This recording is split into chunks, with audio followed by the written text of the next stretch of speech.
मुंबईमध्ये भव्य बिहार भवन उभारण्याचा निर्णय घेण्यात आलाय। नितीश कुमार सरकारचा हा महत्त्वाकांक्षी प्रकल्प असून बिहार भवन उभारण्यास मनसेनं मात्र कडाडून विरोध केलाय।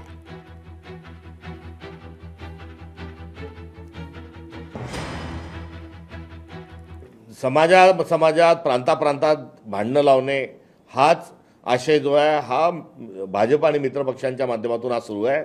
बिहार भवन महाराष्ट्रात होत असेल तर खिळीमिळीच्या वातावरणामध्ये बिहारमध्ये पटण्यामध्ये महाराष्ट्र भवन व्हावं आणि सांस्कृतिक आदानप्रदान व्हावी। मात्र सांस्कृतिक आदानप्रदान करता नव्हे तर कुठेतरी प्रांतावर राजकारण करणं आणि पोलरायझेशन करणं त्यातलाच हा त्यांचा एक पवित्रा असू शकतो। मुंबईवर ताबा कशासाठी हवा होता भारतीय जनता पक्षाच्या केंद्रीय नेतृत्वाला हे आता दिसून आलेलं आहे। पोर्ट ट्रस्टची जागा बिहारी भवनला द्यायची, त्याच्या बाजूची जागा उत्तर प्रदेश भवन तर बांद्राला झालंच आहे, त्याला सुद्धा ॲडिशनल FSI देऊन कमर्शियलायझेशन केलं गेलेलं आहे।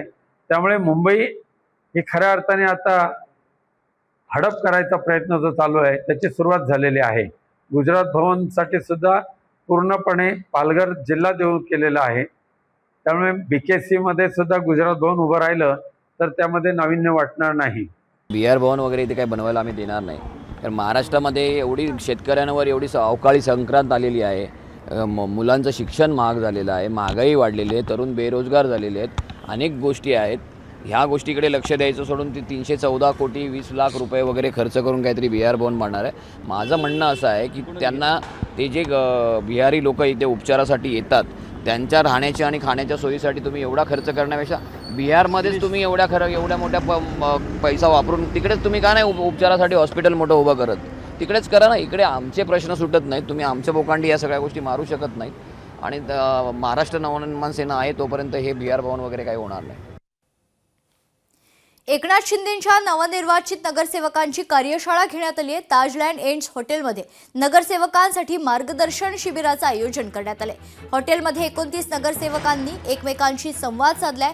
शिबिरात मार्गदर्शक राम भोजने, राहुल शेवाळे, आमदार दिलीप लांडे, शीतल म्हात्रेंकडून मार्गदर्शन यावेळी करण्यात आलं।